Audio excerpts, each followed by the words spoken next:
G'day everyone. This video is for the free energy community.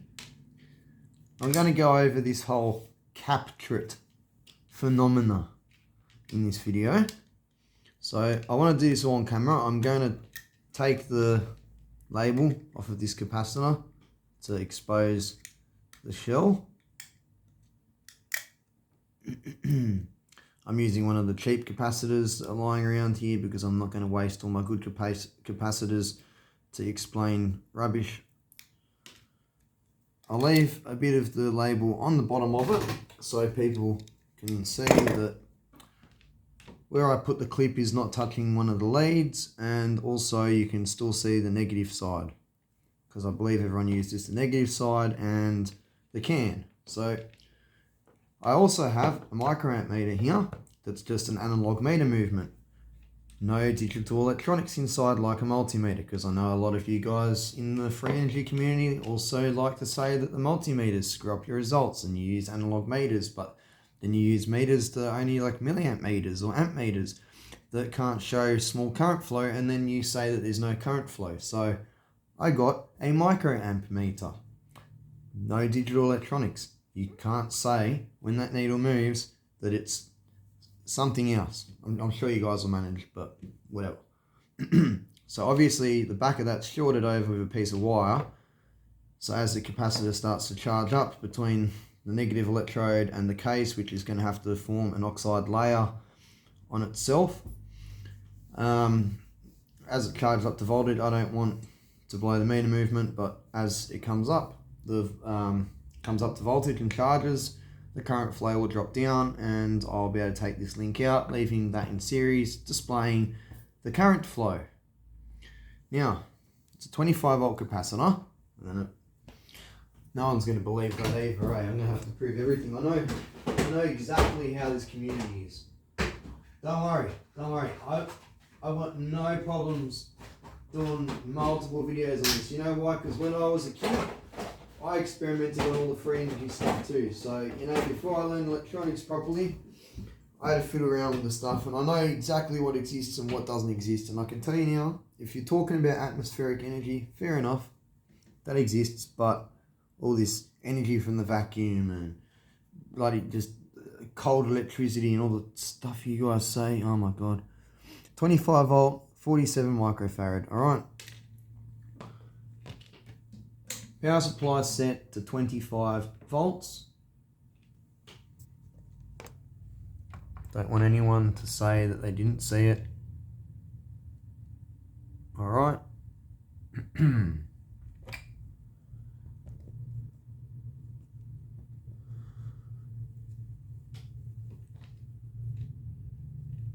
So I'm going to hook this up to the can. And what's going to happen is an oxide layer is going to form on the can as it starts to charge up.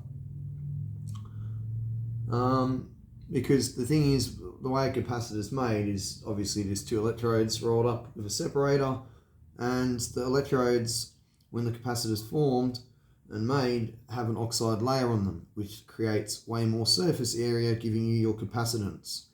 A little piece of metal, tin, can, that's over the rolled up capacitor in there, does not have much surface area.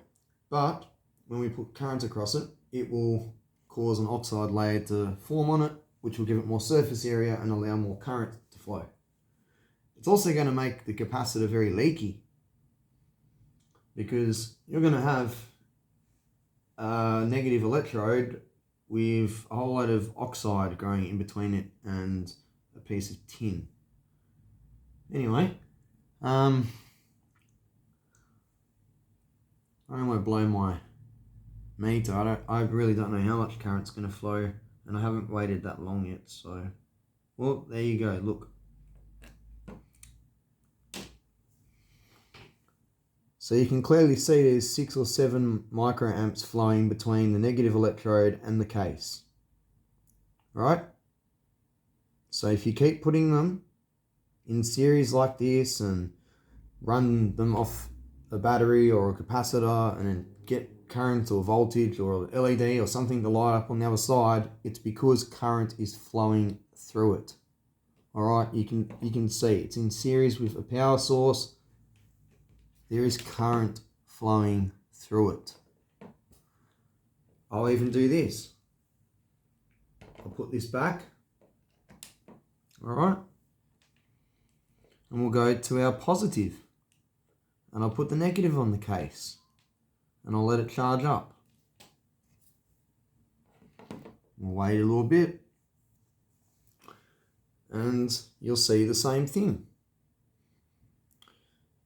If anyone wants me to do a more in-depth video on this because you still don't believe what's happening here and you can't do your own research and figure it out yourself, let me know. I'll do it.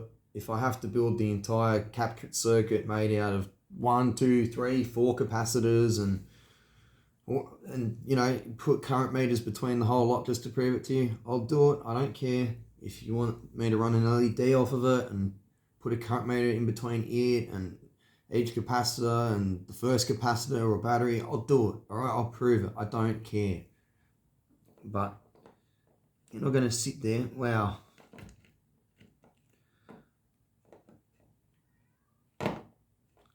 Yeah, great. And I just destroyed my meter movement for you guys. That's wonderful. Yep, that's gone. Hope you're all happy for your stupid experiments. Stuff I have to do just to prove that you're all absolutely insane. Anyway, I'll just make sure it is actually broken.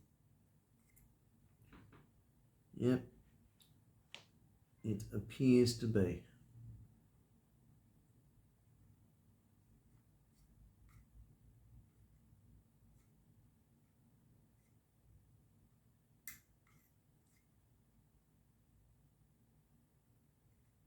I'm not sure if it's just got a sticky spot on it, but it was perfectly fine a second ago before that happened, so I'm pretty sure too much current just went through that and it's now dead.